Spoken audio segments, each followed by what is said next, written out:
Semua yang terjadi di hidup kami hanya karena anugerah Tuhan.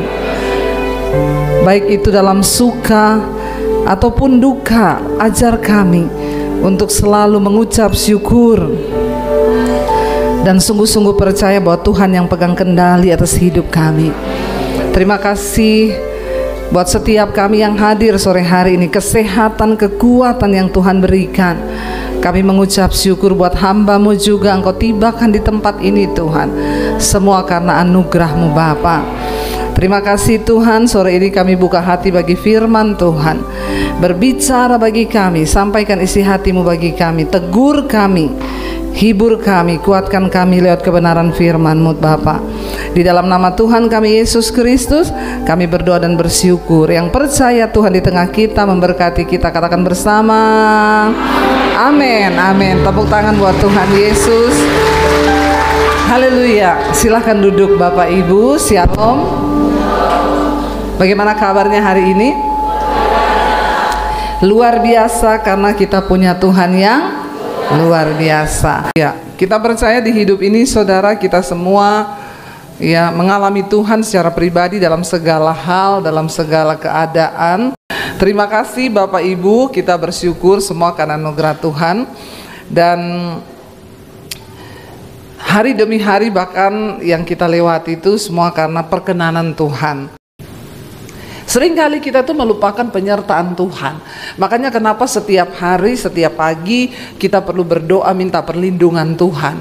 Karena banyak hal yang kita nggak sadari, yang kita nggak tahu, yang kita tidak inginkan itu bisa terjadi di hidup kita. Kita perlu penyertaan Tuhan. Saudara, hari ini saya berbicara tentang ujian iman ya. Kita perlu iman untuk mengikut Tuhan ya, dan mengikut Tuhan itu tidak enak. Siapa yang bilang ikut Yesus enak? Ya, ikut Yesus itu tidak enak. Kenapa? Karena kita harus belajar melakukan kehendak Tuhan. Kita harus mematikan keinginan daging. Matikan keinginan daging itu gampang, enak atau tidak?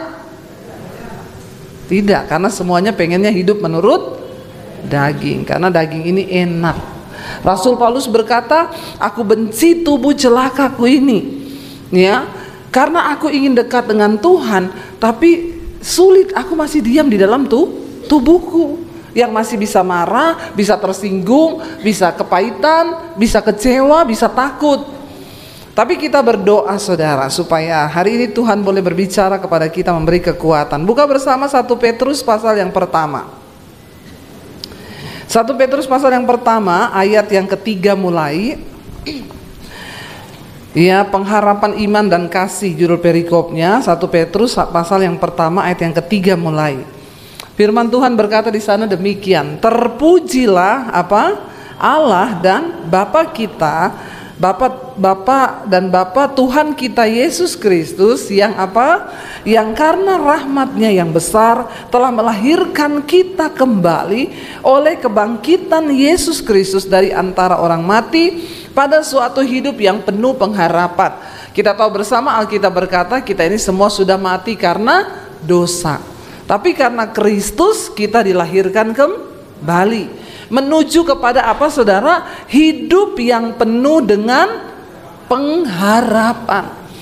Selama masih ada pengharapan di dalam hidup kita, maka selalu masih ada kesempatan. Tidak ada yang mustahil saudara, asal kita masih berharap kepada Tuhan. Yang bahaya itu kalau orang sudah tawar hati, sudah tidak punya pengharapan. Ya biar aja lah, memang namanya hidup begini ya, mau diapa? Ya enggak usah Tuhan-Tuhanan lah. Nah, ini bahaya saudara. Ya kadang-kadang orang saking menderita, dia udah nggak mau lagi berharap kepada Tuhan. Dikatakan di sini kita yang tadinya mati karena dosa, kita bersyukur lewat Kristus kita dihidupkan kembali, dibawa kepada satu kehidupan yang penuh dengan pengharapan. Ayat 4 berkata, untuk apa saudara? Pengharapan kita di dalam Kristus itu untuk menerima suatu bagian yang tidak dapat binasa, yang tidak dapat cemar, dan yang tidak dapat layu, yang tersimpan di mana? Di sorga bagi kamu. Bilang kanan kirimu, Tuhan sudah sediakan di sorga loh bagi kamu. Ya, yang satu bagian bilang, yang nggak dapat binasa, nggak dapat cemar, nggak dapat layu, itu Tuhan siapkan bagi kita di sorga. Ya, jadi saudara, ya kita ini semua yang mau masuk sorga harus mulai latihan sekarang. Ya, latihan hidup di sorga. Di sorga itu tidak ada orang marah-marah, amin. Haleluya. Ya, kalau saudara masih marah-marah, saudara nggak bisa masuk. Di sorga nggak ada orang selingkuh. Di sini pasti nggak ada lah yang selingkuh ya. Ya, Cimahi ini aman-aman tenteram kan? Insya Allah. Aman tenteram ya, nggak ada ya di sini perselingkuhan ya saudara. Ada atau tidak? Oh, tidak ada ya, puji Tuhan. Ya, saudara, di sorga itu nggak ada orang tersinggung. Di sorga nggak ada orang kepahitan. Di sorga nggak ada orang kecewa. Karena di sana ada bagian yang tidak dapat cemar, nggak layu, nggak binasa. Ya, itu berbicara tentang hal-hal yang kekal. Nah, kita ini sekarang lagi latihan untuk bisa masuk sorga. Ya, siap-siap latihan, nggak marah-marah suami istri, amin. Kok abis amin tapi ketawa gitu ya? Jadi saudara ini menertawakan diri sendiri atau bagaimana gitu ya? Ya iya kan, kita mulai latihan dari sekarang jadi orang yang damai sejahtera, ndak marah-marah, ndak tersinggung, ndak kepahitan. Dikatakan di sana ayat yang kelima, yaitu bagi siapa? Yaitu kamu yang dipelihara dalam kekuatan Allah karena imanmu, sementara kamu menantikan keselamatan yang telah tersedia untuk dinyatakan pada zaman akhir. Kita ini semua sudah menerima keselamatan dari Tuhan, tapi baru akan dinyatakan pada akhir zaman. Saya mau tanya saudara, kira-kira ada yang gagal nggak dalam perjalanan iman? Akan ada nggak orang yang gagal? Ada. Berarti keselamatan bisa gagal nggak? Dari pihak siapa? Manusia, bukan dari pihak Tuhan. Dari pihak Tuhan keselamatan itu tidak pernah gagal. Siapa yang menggagalkan? Kita sendiri, karena kita menolak kasih karunia Tuhan, karena kita nggak hidup sesuai dengan firman Tuhan. Makanya Alkitab ini, kita sekarang ini dipelihara dalam kekuatan Allah. Kita harus meminta kekuatan dari Tuhan, sementara kita menantikan keselamatan yang akan dinyatakan pada zaman akhir. Jangan santai jadi orang Kristen. Ya, jangan aman-aman. Oh, saya pengkhotbah pasti masuk surga. Belum tentu. Saya pemain musik di gereja, pasti saya masuk surga. Orang tiap minggu saya absen. Belum tentu. Oh, saya paduan suara. Tadi paduan suaranya keren banget loh. Tepuk tangan dong saudara. Ya, keren loh ya. Bapak-bapak, ibu-ibu ya, keren. Bagi suaranya keren ya. Nanti di sorga juga satu grup ini akan tampil. Berarti sudah pengen ke sorga ya? Ya, amin saudara ya. Jadi tidak menjadi jaminan ketika kita paduan suara di gereja, main musik di gereja, khotbah seperti saya, bukan berarti langsung otomatis kita ini terdaftar di sorga. Baru akan dinyatakan pada akhir zaman nanti siapa yang lulus. Makanya Yesus berkata, satu saat di akhir zaman ketika dia datang, banyak orang akan berseru kepadaku apa? Tuhan, Tuhan, aku melakukan mujizat demi namamu, aku usir setan demi namamu, ya, aku melakukan kesembuhan demi namamu, orang yang lumpuh berjalan demi namamu. Tapi Tuhan bilang, enyah engkau daripadaku, aku tidak mengenal engkau, sebab engkau pembuat kejahatan. Jadi ternyata tidak semua orang akan dinyatakan lulus pada akhir zaman. Makanya dikatakan di sini, kita ini dipelihara dalam kekuatan Allah. Kita perlu kekuatan Tuhan untuk bertahan sampai pada hari-hari yang terakhir. Karena dunia ini jahat. Iblis itu ya licik, dia ingin membawa kita jauh dari Tuhan. Ya, makanya saudara, kita kenali strateginya iblis hari-hari ini. Iblis nggak suka kita hidup dalam kerajaan Allah. Apa itu kerajaan Allah? Roma 14 ayat 17 berkata, sebab kerajaan Allah bukan soal makanan, minuman, pakaian, tapi soal kebenaran, damai sejahtera, dan sukacita oleh Roh Kudus. Walaupun kita masih hidup di dunia sekarang, kalau kita hidup dalam kebenaran, dalam hidup kita pasti ada damai sejahtera. Ketika ada damai sejahtera dan kebenaran, maka kita pasti bersuka cita. Orang yang dipelihara dalam kekuatan Tuhan, dia sudah hidup di surga selagi dia masih di bumi. Ada kebenaran, damai sejahtera, dan sukacita oleh Roh Kudus. Ini yang harus kita jaga. Tapi iblis itu suka membawa orang untuk hidup di dalam apa? Dosa. Waktu ada dosa, maka tidak ada damai. Yang ada itu galau, stres, depresi, boro-boro sukacita. Marah-marah tiap hari, berantem di rumah, ribut di rumah. Saya ini mengucap syukur, saya terima Tuhan Yesus tahun 95.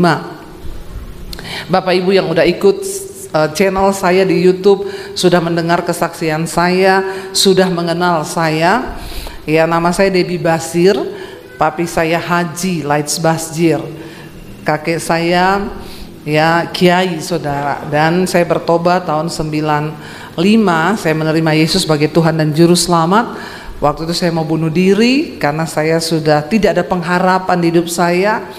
Iblis datang menuduh hidupmu hancur, kamu sudah banyak berbuat dosa, mati saja.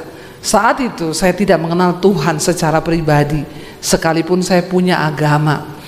Lalu saya mulai di situ, ya tiap hari saya galau, saya mikir mau mati, saya mau bunuh diri saudara. Ya, dan rasanya semakin teguh untuk saya melakukan hal itu. Ya, karena saya dari kecil papi saya galak, sering saya dipukulin. Ya, kalau dihajar tuh sampai biru-biru badan saya saudara. Ya, rambut saya tuh dijambak. Lalu mami saya bilang, kamu ngerti aja kenapa papi begitu, karena dia punya banyak ilmu hitam. Ya, jadi bapak-bapak di sini, ibu-ibu yang tiap hari marah-marah pasti banyak. Itu tanda orang hidup dalam kuasa gelap.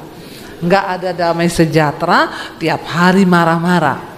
Banyak setan dalam dirinya. Ya, hati-hati. Jadi mami saya bilang, maklum aja kamu nggak usah stres gini-gini. Saya terus hidup dalam dosa, melakukan segala hal yang tidak berkenan. Dan orang itu kalau sudah melakukan dosa, hidupnya nggak mungkin damai sejahtera. Apa yang paling membuat manusia itu bisa hidup damai? Waktu kita hidup di dalam kekudusan. Bukan ketika punya uang banyak. Karena banyak orang punya uang tapi hidupnya tidak ada damai. Ya, benar saudara. Ya, uang itu bukan jaminan kebahagiaan.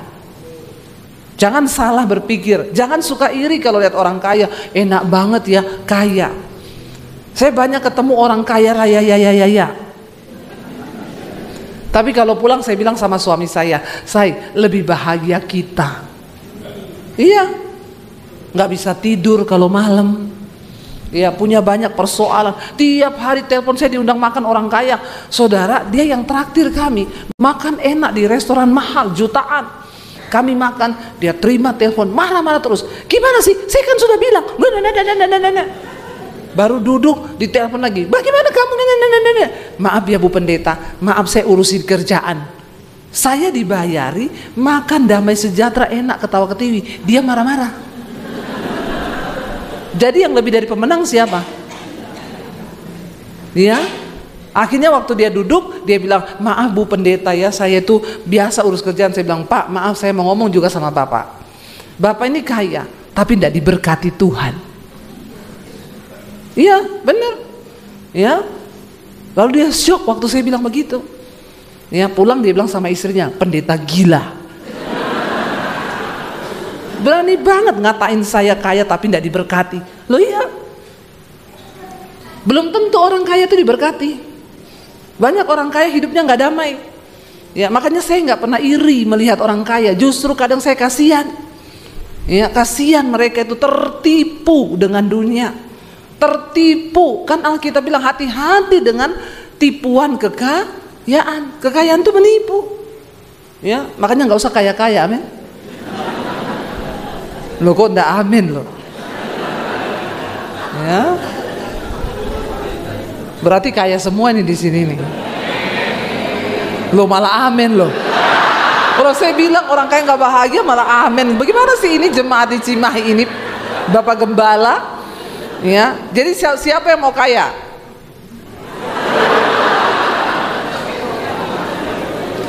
Ya, siapa yang mau diberkati?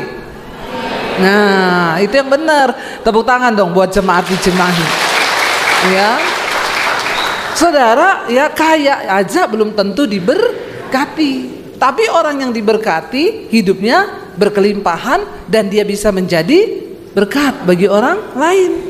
Itu tandanya, saudara. Ya.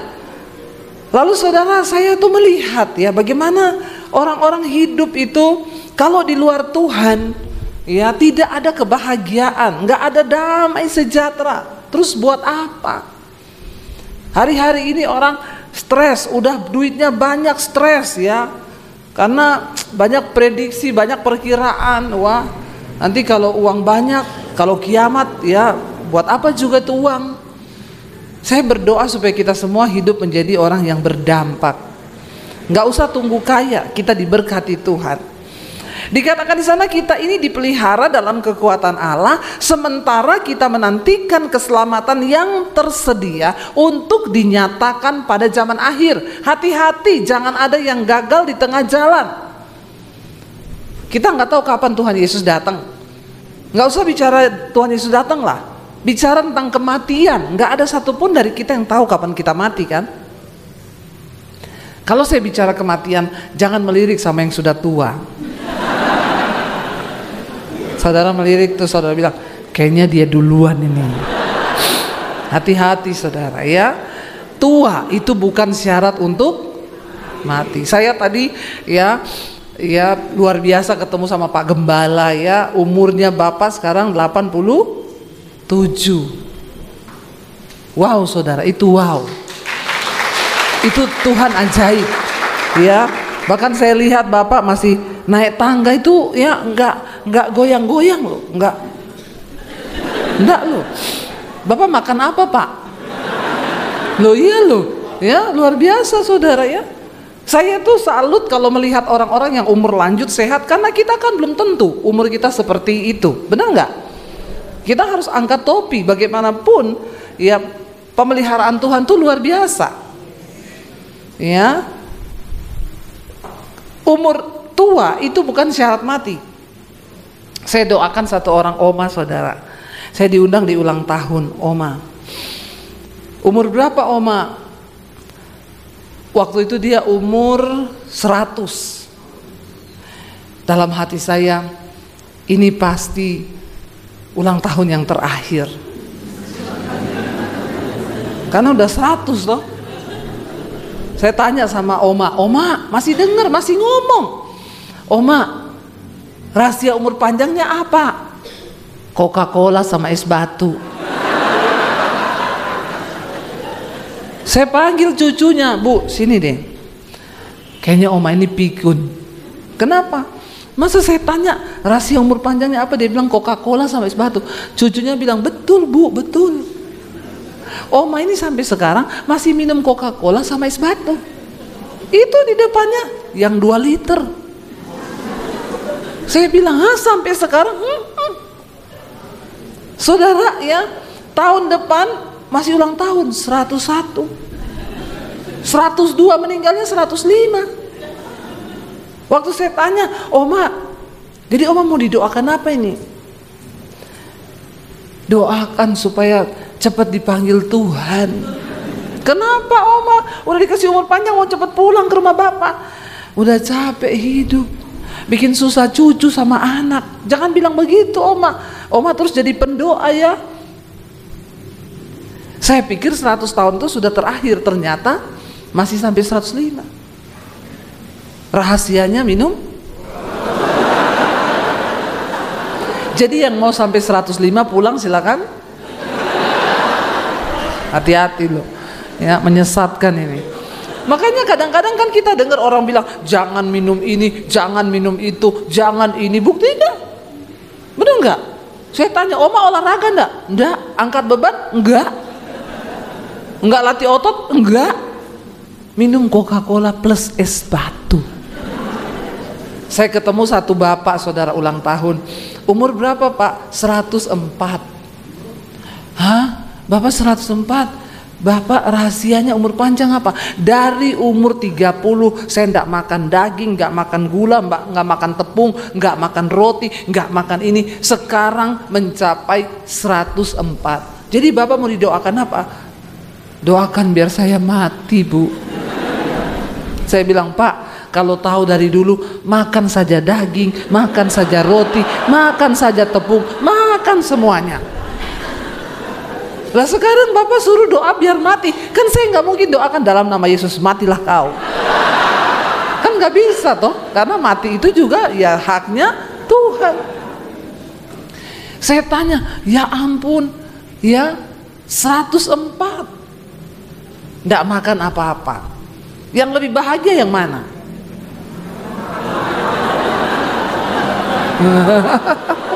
Ya, yang makan semuanya plus Coca-Cola sama umur 22 mencapai 100 dan 22 minta. Makanya itu jangan terlalu panjang-panjang. Ya, umurnya itu enggak usahlah sampai 105, 106 gitu, saudara ya. Tuhan yang paling tahu lah. Tapi saya salut loh lihat Pak Gembala. Ya 87, saudara, tapi sehat, naik itu enggak. Ya, dan suaranya juga enggak terdengar suara 87 tahun loh. Berdoa tadi, ya enggak? Ya. Luar. Bapak minum Coca-Cola juga? Tidak. Ya. Jadi hidup ini bukan soal berapa lama kita hidup, tapi apakah hidup kita ini berdampak atau tidak. Nah, dalam kita menanti keselamatan yang akan dinyatakan Tuhan itu, mari kita minta kekuatan Tuhan, saudara, agar kita ini memperoleh kekuatan bertahan di dalam hidup kudus, ya, di dalam perkenanan Tuhan. Ayat yang ke-6 dikatakan begini, bergembiralah akan hal itu, sekalipun sekarang ini kamu seketika harus berduka cita oleh apa? Berbagai-bagai pencobaan. Ya, tadi kita sudah baca yang enak-enak. Kita disediakan begini di sorga, ini. Tetapi bergembira memang akan hal itu. Sekalipun sekarang ini kamu seketika harus berduka cita oleh berbagai-bagai pencobaan. Yang namanya pencobaan itu enak atau tidak? Banyak orang bertanya kepada saya, Bu, kenapa, Bu? Saya udah ikut Tuhan loh, saya ini melayani loh, saya ini pendoa loh. Kenapa, Bu, saya ini masih mengalami pencobaan yang begitu berat? Saya bilang, Bu, kau tuh ngerti Alkitab enggak? Kalau kau tuh masih menghadapi pencobaan, itu tanda bahwa kau masih hidup. Amin. Ya, di hidup ini kita juga memang pasti akan mengalami yang namanya pencobaan. Cuma di kuburan yang tidak ada. Jadi saudara mau pilih mana? Ya, namanya hidup ini ya memang pasti ada pencobaan. Karena kita sedang menanti tadi itu loh. Ya, janji-janji Tuhan yang akan dinyatakan kelak kita akan terima. Saya kemarin terima telepon dari seorang ibu, Bu, Ibu Debbie, saya mau bunuh diri. Ibu tunggu dulu, Bu. Kenapa, Bu? Nangis, saudara. Ya udah, saya diamin aja dulu biar nangis kan. Nggak bisa bicara kok. Lama, saudara. Ibu bisa diam tenang sekarang. Kalau udah tenang ngomong sama saya mau mati aja, Bu. Saya mau bunuh diri, Bu. Ibu tenang, ibu mau bunuh diri kenapa? Suamiku selingkuh, Bu. Aduh, ibu, ya. Suami yang selingkuh, kenapa ibu yang mau bunuh diri? Ya, kenapa, Bu? Makanya Jangan terlalu mencintai siapapun lebih daripada engkau mencintai Tuhan. Ibu-ibu, jangan cintai suamimu lebih dari Tuhan. Makanya jadinya gitu. Ketika suami selingkuh mau bunuh. Saya bilang sama suami saya, heran aku, ada orang suaminya selingkuh dia mau bunuh diri. Ya, saya bilang sama suami saya, kamu jangan coba-coba selingkuh. Karena saya nggak akan bunuh diri. Ya, kalau itu memang pilihanmu, saya bentangkan karpet merah. Kau sudah tahu kebenaran, benar nggak saudara? Jalani hidup ini ya yang normal aja lah. Cintai Tuhan. Saya bilang, Bu, semua orang bisa berbuat salah. Hari ini mungkin suami ibu lagi dalam dosa, dia jatuh akibat iblis. Ibu sekarang berdiri teguh, jangan ngomong mau bunuh diri, berdoa buat suamimu. Amin. Tapi ibu saya, nggak apa-apa, udah ibu kerja aja, hidup normal. Ya, bilang sama suamimu, bertobat kau. Saya doakan biar Tuhan menghajar kau dengan caranya. Kan begitu toh?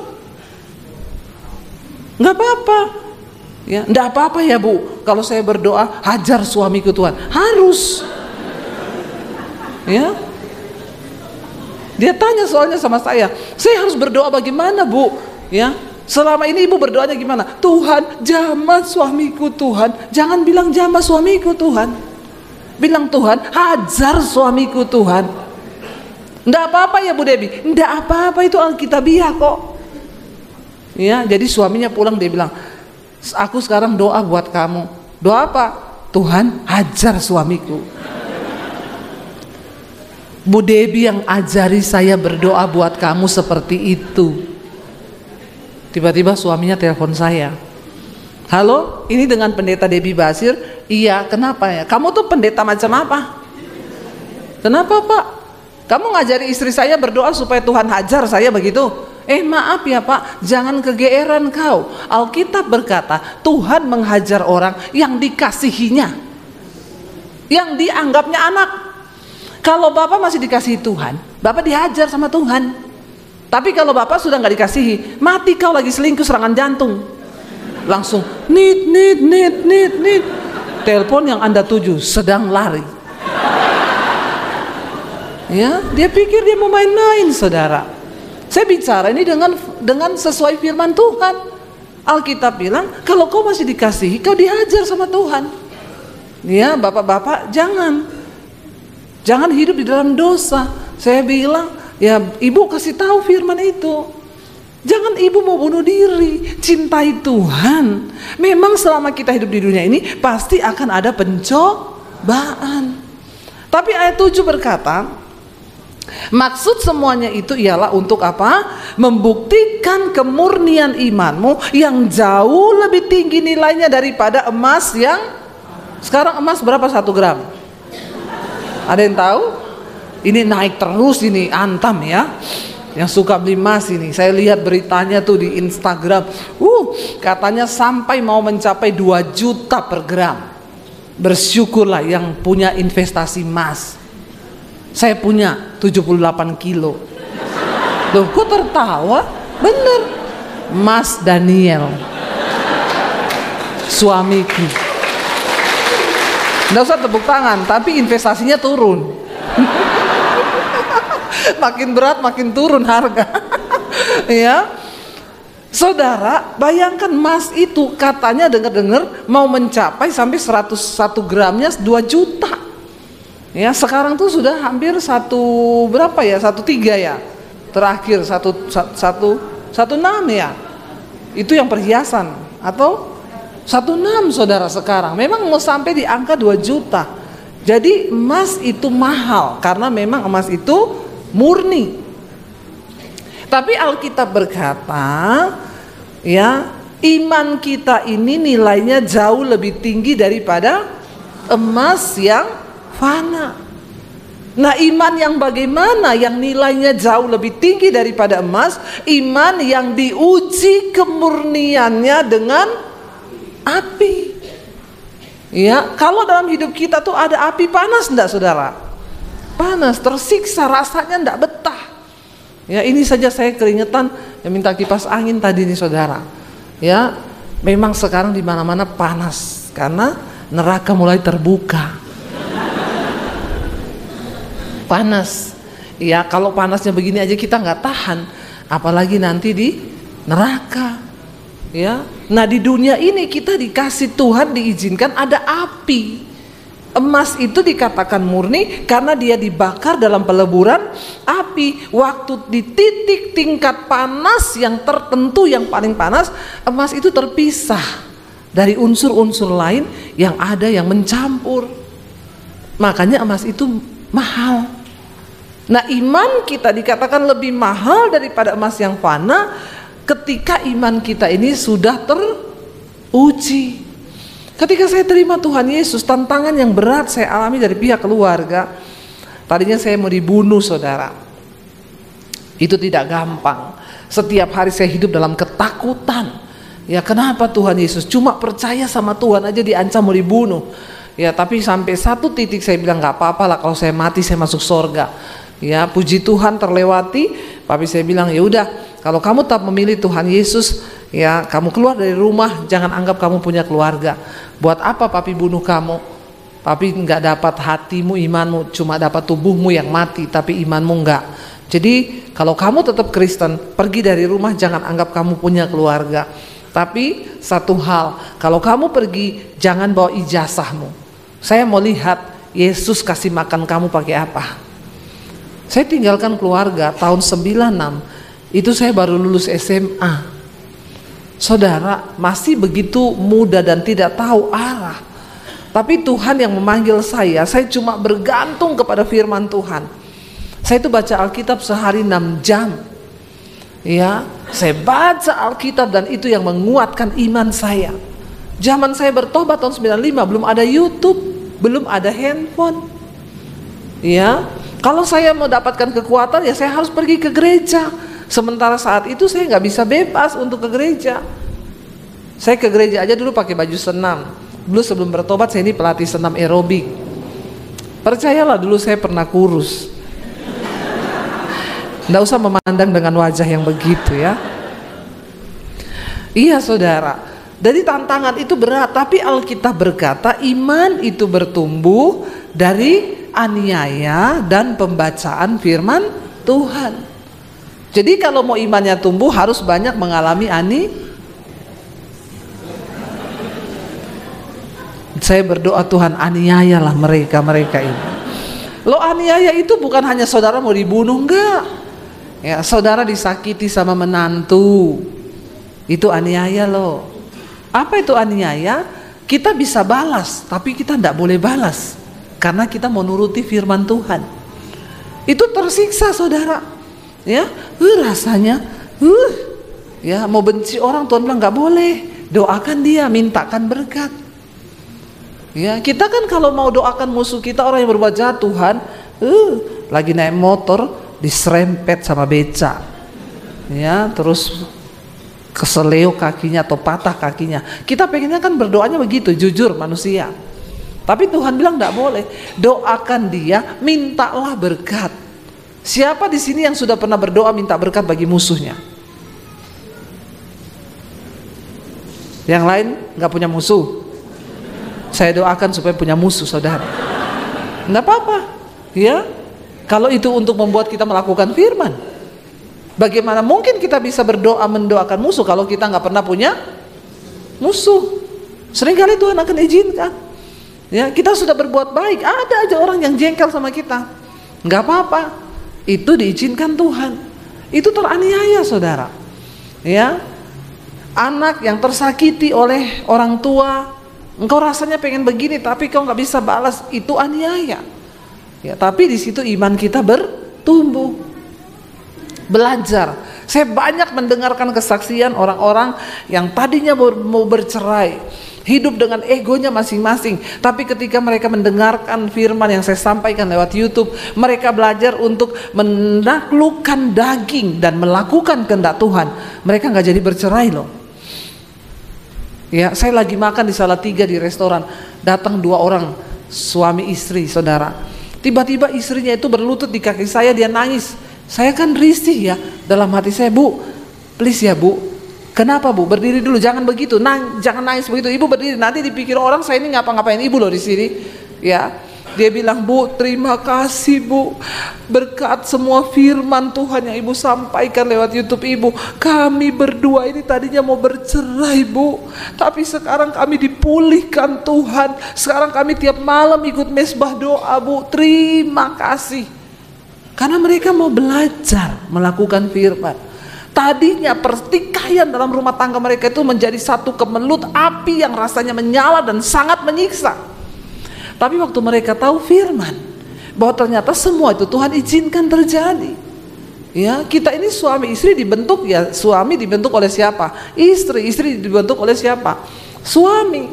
Ya, karena manusia menajamkan sesamanya. Ya, saya dengan suami saya, puji Tuhan kami dibentuk.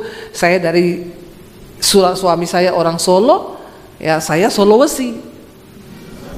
Ya, jadi Solo tapi ada wesinya. Kami ketemu saudara, dipertemukan Tuhan. Ketemunya di gereja lagi, tempat yang sangat kudus dan sakral. Lalu ketika kami menikah, apakah semuanya enak-enak saja? Enggak, ada proses. Saya pikir dulu, saya ketemu suami saya pelayanan, saya juga pelayanan. Ini sama-sama orang pelayanan. Pasti kalau berantem, haleluya, puji Tuhan kau. Ya bayangan saya kan begitu, karena kita sama-sama pendeta, sama-sama hamba Tuhan. Bayangan saya, pasti kalau berantem nih pasti menyanyikan mazmur dan kidung puji-pujian. Ya, ternyata yang namanya manusia itu tetap manusia. Walaupun pendeta, kita punya ego, kita punya perasaan, ya, kesombongan, ya. Berapa kali kami ini dibentuk saudara, aduh ya rasanya itu saya ya menikah itu, orang berpikir menikah itu enak, ternyata menikah itu waktu masuk dalam proses. Ya, proses pertama kami itu masalah bahasa. Orang Solo itu nyaris tak terdengar, mirip-mirip sama orang Cimahi. Ya toh, orang Cimahi ini kalau ngomong lembut enggak. Ya, sementara orang Sulawesi, ya kita nih kalau ngomong nadanya tinggi terus. Tiap hari tersinggung suami saya. Ya saya itu bicara sama dia baik-baik saudara. Saya panggil dia Jo, artinya bojo. Tapi karena orang Sulawesi yang panggil jadi Jo. Kalau orang Solo yang panggil kan Jo. Ya jadi saudara, saya tuh manggil Jo, ayo mangan. Dia datang gini, ndak usah nesu toh. Saya bilang, aku ini ndak nesu, ini biasa. Tapi nadamu tuh nesu, ora. Stres saudara. Ya stres. Tiap hari salah pengertian, dan itu apa ya? Saya sudah berusaha loh. Ya. Tiap hari ngomong itu, ngomong apa aja. Kenapa sih kamu kalau ngomong emosi terus? Yang tidak emosi malah jadi. Saya tuh ngomong sama suami saya ini dibesarkan di Sulawesi. Orang Sulawesi itu kalau ngomong memang begini, selalu nadanya tuh tinggi di belakang. Dia bilang, makanya kamu tuh belajar ngomong kaya wong Jawa. Gimana ngomongnya wong Jawa? Di belakang itu nadanya turun, jangan naik. Saya bilang, ya saya akan coba, saya akan belajar. Ya, tiap hari belajar tapi masih keceplosan. Ya, jadi saya panggil dia, Jo, ayo mangan. Stres. Sudah berusaha melakukan yang terbaik, tetap salah saudara. Bayangkan persoalannya itu terus kita berdua. Itu terus, saya tuh bangun pagi ngomong, Say, itu gini. Dia teriak, aku kaget loh. Saya bilang, lah memang saya begini. Lama-lama nih kayak gini, aku bisa kena serangan jantung. Nah kan saya merasa, kok saya disalahin lagi, nanti dia kena serangan jantung beneran, dibilang gara-gara nikah sama saya. Ya, jadi saudara, saya bilang, kamu kalau memang mau cari istri yang kayak orang Jawa, kenapa kamu nggak nikah sama Sri Rezeki? Ya, kenapa kamu cari Debbie Basir? Gitu kan saudara, ngapain gitu kamu nikahnya sama saya? Saya ini orang Sulawesi. Setiap hari Mbok Nek ngomong itu nada belakangnya turun. Lalu saya bilang sama dia, coba kamu ngomong nada belakangnya naik. Sama sulitnya, dia pun tidak bisa. Orang saya tuh kalau negur anak-anak saudara, saya bilang sama dia, kamu tuh kalau sama anak nakal marah, saya marah. Tolong please marah. Marahnya tuh, Dek, kowe kok ngono? Itu bukan marah. Itu bukan marah saya, aku stres aku. Ya. Jadi sama seperti dia berusaha untuk menyuruh saya lembut, demikian juga saya tuh pengen menyuruh dia itu agak, kami stres saudara. Tiap hari kita ribut cuma masalah begitu. Tiap hari ribut ya masalah bahasa. Benar-benar. Tapi ketika kami itu menyadari, kami dibentuk sama-sama dari keluarga yang berbeda. Saya itu di rumah melihat papi saya itu kepala kantor, tapi dia bisa turun di dapur. Kadang-kadang dia bikinin mami saya kopi, kadang-kadang dia yang masak. Nah saya menikah dengan suami itu dari Solo. Wong Solo itu, suami itu koyok rojo. Taunya duduk di meja, perintah istri, ya, teh manis, nggih. Istrinya, nggih. Ya, sego, nggih. Jadi waktu kami menikah, saudara bisa bayangkan, saya datang dari keluarga yang melihat gambar suami yang seperti ini. Saya menikah dengan suami saya, dia juga di rumah melihat gambar keluarga yang seperti itu. Ya, waktu saya masih punya anak satu, kami baru menikah tuh kan masih bulan madu tuh, semuanya penuh madu. Ya, biar capek, kamu capek? Enggak kok, enggak apa-apa, kamu duduk aja, belum punya anak, masih bulan, masih banyak madunya, madu kelengkeng, madu hutan, ya toh. Begitu punya anak 1, 2, enggak pakai pembantu, persiapan madu mulai entek, yang tersisa tinggal lebah. Apalagi kalau lebahnya lebah hutan, itu kalau gigit berbisa loh. Ya, waduh saudara, stres saya. Madu mulai habis, saya urus anak 2, ngurus di rumah, dia seperti raja. Kopi, ya, kalau dulu nggih, ya sekarang punya kaki 2, tangan 2 atau sama kan? Ke dapur sendiri sana. Ada gula, ada kopi di sana, bikin sendiri. Kaget dia, ih, kenapa jadi lebah hutan? Ya, memang begitu. Ya, manusia aslinya keluar, saudara. Pendeta juga manusia, punya rasa, punya hati. Jangan samakan dengan pisau belati. Ya enggak, saudara? Ya, akhirnya dia di situ mulai kaget dengan saya pun juga ya. Kamu kira ya, kamu tahu nggak, papi saya itu kerja kantor, kepala kantor, pulang dia masak di rumah, kadang-kadang dia bikin mami saya kopi. Ya memang papi saya itu suami teladan. Dia jawab, makku itu istri teladan.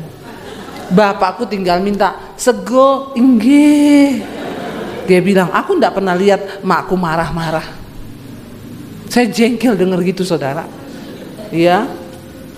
Saya bilang, yaudah kalau gitu kita nikahkan aja makmu sama papiku. Biar rumah tangga mereka jadi rumah tangga yang luar biasa. Saudara, kalau sudah begitu bagaimana ada surga dalam rumah tangga kita? Ego masing-masing yang keluar. Sampai satu kali saya temukan ayat firman Tuhan yang berkata, apapun yang kamu lakukan untuk sesama manusia, baik dengan perkataan ataupun dengan perbuatan, lakukanlah itu seolah-olah untuk Tuhan dan bukan untuk manusia. Saya urus anak 2 tanpa pembantu, bersihin rumah, saya mau marah-marah, rumah kotor. Ayat itu bicara untuk Tuhan, saya ngepel untuk Tuhan.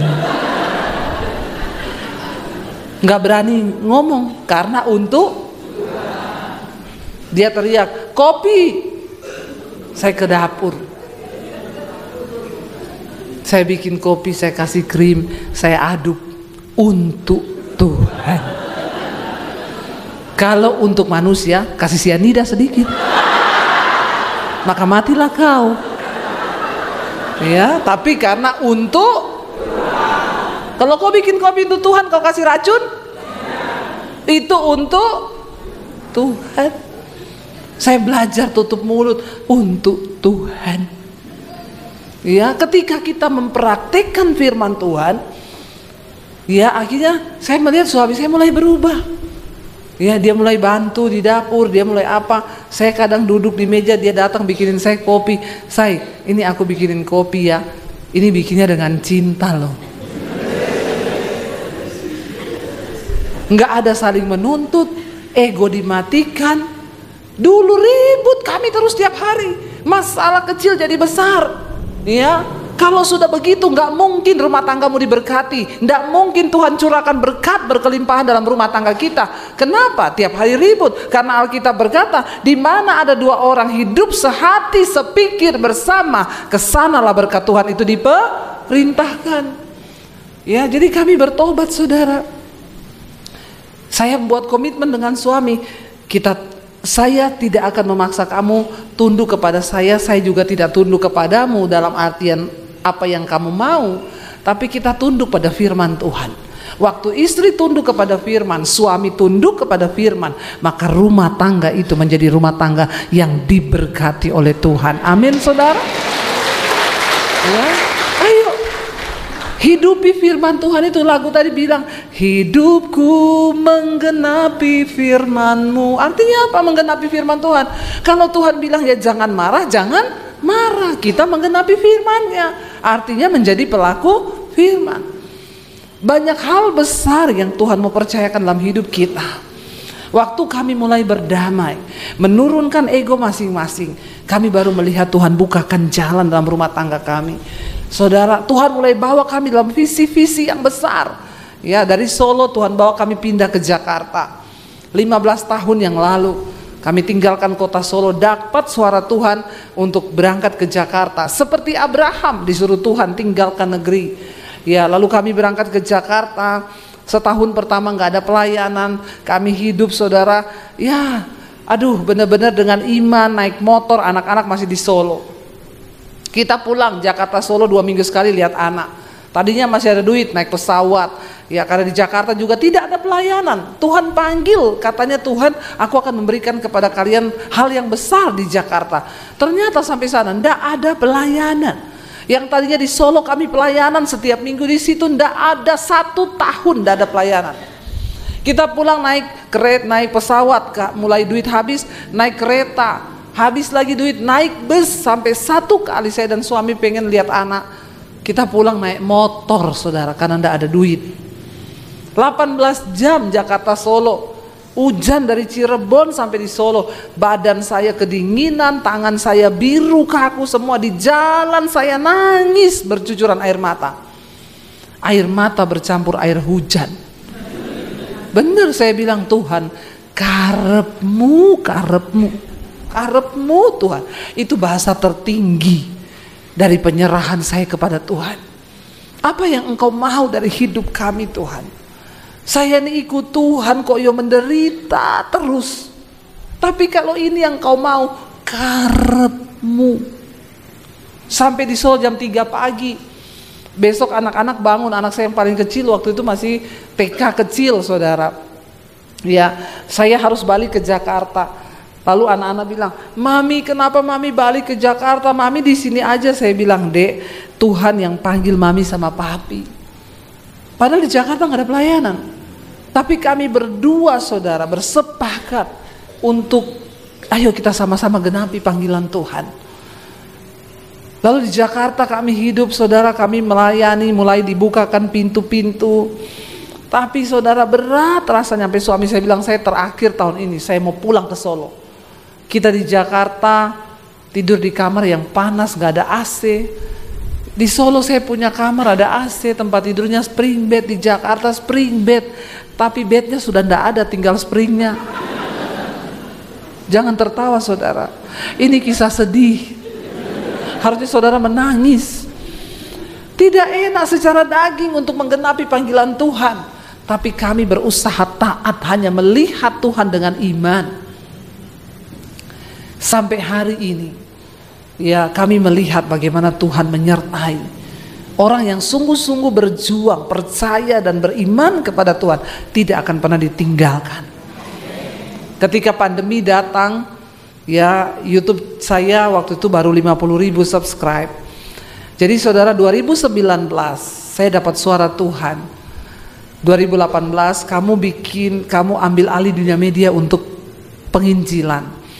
Saya waktu itu berpikir, ya dunia media itu apa ya? Lalu saya bilang ke suami, Tuhan itu ngomong kita harus ambil alih media untuk Injil. Suami saya bilang, ya kalau media itu berarti TV. Waktu itu kita belum terlalu kenal, belum terlalu familiar sama YouTube. 2018 ya TV kalau gitu, ya udah kita pergi tanyalah di stasiun TV swasta di Jakarta. Kita pergi ke sana, saya tanya kalau saya siaran di TV itu gimana. Oh, ibu harus bikin 10 episode. Satu episode itu 6 juta. Jadi 10 episode itu 60 juta. Itu 15 tahun lalu. Saya bilang, "Hah? Terus itu sudah pasti tayang?" "Oh belum Bu, nanti dilihat dulu, kalau pasti tayang baru ditayang. Kalau enggak ya enggak." "Tapi saya sudah bayar 60 juta. "Iya, karena ibu syuting di studio kami." Ibu ini, wah saya mundur terhormat. Kenapa? Uang dari mana 60 juta? Kami aja bertahan hidup sulit. Akhirnya ketika saya berdoa, Tuhan bilang ambil alih dunia media. Karena di tahun-tahun ke depan aku akan memberikan kepadamu tuaian bangsa-bangsa, bahkan berkat bangsa-bangsa. Lalu saudara, saya itu hanya mengalir aja. Tiba-tiba saya pelayanan di Bali, saya lihat di situ orang lagi syuting di kafe. Saya tanya mereka, ini kalian lagi syuting apa? Syuting buat TV di mana? Di YouTube. Saya pulang, saya bilang ke suami, ini kali ya YouTube itu gratis, ayo kita buat. Lalu suami saya bikin channel buat saya. Awal-awal kita tayang ya yang biasa-biasa saudara, karena saya cuma pikir kan Tuhan cuma suruh beritakan Injil kan. Ya saya cuma melakukan itu aja tanpa pernah terpikir apapun. Enggak kepikiran mau jadi YouTuber atau subscribe banyak, enggak ada. Saya cuma pikir kalau kita tayangkan satu khotbah, satu aja yang bertobat, itu kan seluruh sorga bersorak-sorai. Kata Alkitab kan, nggak usah muluk-muluk lah ditonton ribuan orang. Ya satu aja yang nonton, lalu dia bertobat, itu kan sorga bersorak loh. Akhirnya saya mulai tayang saudara, tiba-tiba pandemi datang. Ketika pandemi gereja tutup semua, kami nggak bisa beribadah, tidak bisa pelayanan. Saya dan suami ini hidup ya. Kami ini full time, tapi kami nggak digaji dari gereja, tapi kami melayani sepenuh waktu. Jadi hidup kami benar-benar ya seperti orang Lewi, kami hidup dari pelayanan. Ketika pandemi datang nggak ada pelayanan, channel saya waktu itu hampir 50.000 saudara. Tiba-tiba gereja tutup, orang nggak bisa ibadah, orang mulai cari gereja, orang mulai cari di YouTube. Waktu pandemi itu saudara, YouTube saya naik setiap hari bertambah 1000 subscribe sehari. Itu saya nggak tahu. Itu padahal YouTube sendiri bilang kalau ada channel dalam seminggu bertambah 1000 itu di hacker. Ya jadi punya saya di hacker sama malaikat. Satu hari nambah 1000. Dan puji Tuhan sekarang ya 800.000, hampir 1 juta saudara. Semua kok nggak wow ya?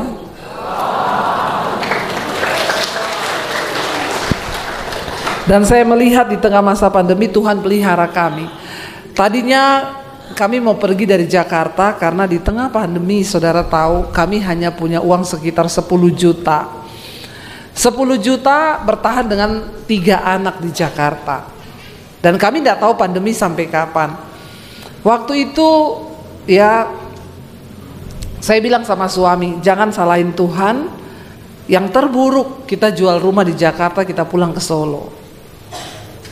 Relakan rumah yang ada. Kita bersyukur dulu kita susah nggak ada rumah, nggak ada mobil. Sekarang kita susah ada rumah, ada mobil yang bisa dijual. Kadang kan kita itu nggak bersyukur saudara. Ya, nggak apa-apa kalau memang Tuhan minta rumahnya hilang, ya relakan itu. Jangan tahan dengan hati kita. Jadi kami waktu itu bersyukur, ya udah kita jual, kita pulang ke Solo. Tapi kalau Tuhan mau berkara lain, yaitu urusannya Tuhan. Tiba-tiba saudara, di tengah pandemi YouTube saya itu sehari 1000. Channel kami dimonetize sama YouTube. Ya, kami mulai dapat penghasilan dari YouTube. Di tengah masa pandemi yang harusnya mau jual rumah, kami diberkati Tuhan luar biasa. Ya, lewat channel YouTube nggak jadi jual rumah, malah beli rumah. Ya. Dan di tengah masa pandemi kita bangun studio saudara, saya beli rumah 2, 1 buat studio, 1 buat rumah tinggal. Bahkan ketika pandemi Tuhan izinkan kami bisa bangun gereja-gereja di desa. Setiap bulan kami bantu hamba-hamba Tuhan di pedalaman sampai hari ini. Lalu kami mulai berdoa waktu itu, Tuhan, kemana Tuhan mau bawa pelayanan kami? Banyak orang yang mulai berkata, Bu, buka gereja, Bu, buka gereja. Kalau Ibu buka, saya mau pindah loh ke gereja Ibu. Sekarang kan, ya, orang bukan mencari jiwa sekarang, mencuri jiwa. Ya, orang udah punya gereja, suruh-suruh pindah ke gerejanya. Ya, saya setuju kalau orang buka gereja di pedalaman yang memang belum ada gereja. Saya waktu itu juga tergiur, iya ya, buka gereja ya. Lalu ada beberapa teman hamba Tuhan, Ibu buka aja Bu, nanti di bawah saya gini. Tapi saya bilang, saya berdoa, saya tanya Tuhan, apa yang Tuhan mau dengan pelayanan kami? Ketika saya berdoa, Tuhan itu bilang, kamu gak buka gereja. Saya dapat ayatnya itu saudara. Ya, di akhir zaman tuaian banyak tapi penuai sedikit. Tuhan bilang, kamu harus siapkan penuainya. Dengan cara apa Tuhan? Ya, bikin seminar hamba-hamba Tuhan di daerah-daerah. Lalu yang kedua, kamu buka sekolah misi untuk menampung orang-orang yang mau jadi hamba Tuhan. Kalau perlu kamu sekolahin gratis. Saya kaget waktu dapat visi itu. Tapi saya bilang sama suami, ya udahlah, kita ada berkat, kita sisihkan berkat ini, kita bergerak cari tanah. Lalu kita pergi bergerak cari tanah di daerah Karanganyar, Solo, saudara. Kami cari tempat yang dingin, yang dekat gunung, ya, supaya benar-benar hamba Tuhan dekat dengan Tuhan. Kalau di kota, saudara, ya banyak setan. Lalu kami pergi saudara, kami cari nggak ketemu. Saya bilang sama Tuhan, Tuhan kami udah keliling-keliling, yang sesuai dengan uang kami nggak ada. Kenapa juga Tuhan suruh saya bikin sekolah Alkitab? Saya ini bukan orang kaya, saya ini bukan orang pintar. Tapi Tuhan tuh ngomong, aku nggak cari orang kaya, aku juga nggak cari orang pintar, tapi aku cari orang yang beriman. Karena hanya dengan iman semua proyek-proyekku itu tergenapi di dalam dunia ini. Lagi saya dapat suara Tuhan begitu, tiba-tiba ada orang bilang, Bu, saya dengar Ibu lagi cari tanah buat bangun sekolah. Saya punya tanah di daerah Bandungan, Semarang, 4.500 meter. Ibu mau pakai nggak? Coba Ibu lihat. Kami pergi lihat, di bawah gunung, dingin. Iya Pak, mau. Ya udah, ke notaris, serah terima tanah itu ke yayasan untuk dibangun sekolah. Waktu mau bangun, Tuhan kirim pemborongnya jemaat Mesbah Doa, nggak dibayar. Tuhan kirim yang gambar jemaat Mesbah Doa, nggak dibayar. Waktu selesai gambar, saya dikasih anggarannya, ternyata miliar. Saya pikir 200 juta. Ya ternyata ini sampai miliaran begini. Saya bilang sama suami, lah terus ini bagaimana ya? Ya udah, kita mulai dengan iman aja. Saya bilang sama suami, gampang. Nanti kalau saya siaran di YouTube, saya sekarang kan siaran itu 2 kali 1 hari. Pagi jam 5 pagi, Mesbah Syukur, malam itu jam 8 malam. Setiap hari live streaming 2 kali. Yang nonton tuh puluhan ribu saudara. Jadi saya bilang sama suami, gampang lah, kita tinggal taruh nomor rekening di layar. Jalan-jalan rekeningnya muter-muter di situ. Saudara, saya sudah mulai pembangunan sekolah, saudara bisa transfer ke rekening ini. Kan sampai orang pusing lihatnya. Waktu suami saya bilang, mana saya rekeningnya yang mana yang mau ditaruh di YouTube? Saya bilang, doa dulu, berdoa. Tuhan bilang, jangan sekali-kali kau taruh itu rekening di YouTube. Kalau kau taruh rekeningmu di YouTube untuk cari dana, aku tidak ikut bekerja. Kau mungkin dapat dana yang kau mau, tapi aku tidak ikut-ikut di situ. Saya bilang sama suami saya, buat apa kita bangun sekolah kalau Tuhan tidak ikut-ikut? Mungkin saya akan dapat dana yang saya butuhkan ketika bahkan berlebih ketika kita taruh itu di YouTube. Lalu saya bilang sama suami, tidak usah taruh. Kita melangkah dengan iman. Saudara, pembangunan dimulai. Saya itu tidak pernah terpikir, bahkan sampai hari ini saya nggak tahu orang-orang yang nyumbang itu. Tiba-tiba, Bu saya mau sumbang semen, Bu saya mau sumbang cat, saya pabrik cat, Bu saya pabrik kasur, saya sumbang kasur, Bu saya ini yang ini, Bu saya mau ya nyumbang furniture. Saya cuma bilang ini nomor teleponnya pemborong ya, kamu hubungi sendiri sama pemborong, dia butuhnya apa aja silahkan. Saudara, sekolah selesai, tidak sampai 1 tahun. Di atas tanah 4.500 meter. Dan bulan Juni ini angkatan pertama selesai, mereka akan diwisuda, cuma 6 bulan sekolah misi kami. Mereka masuk asrama. Yang sekolah dari Papua, dari NTT, semuanya gratis. Itu di luar logika, saudara. Ya, bahkan ini udah penerimaan murid baru. Saya tanya sama staf saya, yang bayar berapa? Nggak ada, Bu, semua nggak mampu. Saya garuk-garuk kepala.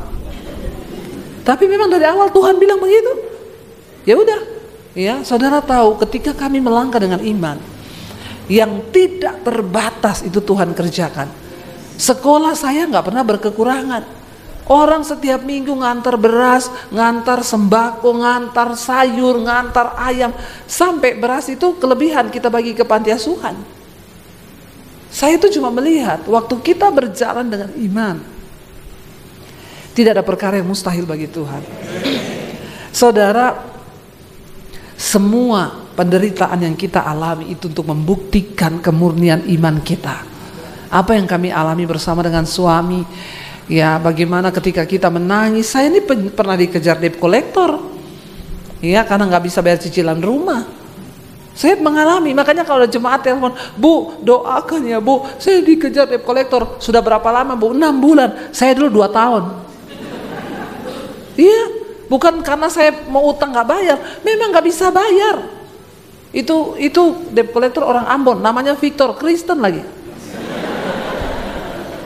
Pagar saya ditendang. Pendeta nggak bisa bayar utang, bikin malu pendeta apaan? Saya nangis masuk di kamar, saudara. Tuhan, kenapa kau izinkan ini? Tuhan bilang, emang kenapa kalau kau izinkan? Kau belum diludahi mukamu kan? Baru begitu kan, tapi di mana harga diriku? Piro harga dirimu, piro? Saya menangis di kaki Tuhan. Saya nggak pernah telepon orang pinjam duit, tapi saya harus mengalami. Ternyata supaya sekarang saya bisa cerita. Orang-orang yang datang telepon, Bu saya dikejar debt collector, hadapi, bertobat, berlutut di kaki Tuhan. Selalu ada jalan. Kami melewati banyak hal, saudara. Ya, rumah pernah mau diambil balik sama Pak Haji. Saya beli rumahnya Pak Haji, saya cicil sama dia, saya nggak bisa bayar. Ya, Pak Haji bilang, pendeta kok nggak bisa bayar? Ya udah saya ambil aja rumahnya, saya jual. Saya bilang, Pak kasih saya waktu Pak. Ya, saya masih kurang 400 juta waktu itu, cicilannya 12 juta sebulan. Saya kurangi 6 juta. Pak Haji bilang, saya nggak mau dikurangi. Kalau ibu nggak bisa bayar, kasih saya jual rumahnya, ibu keluar dari situ.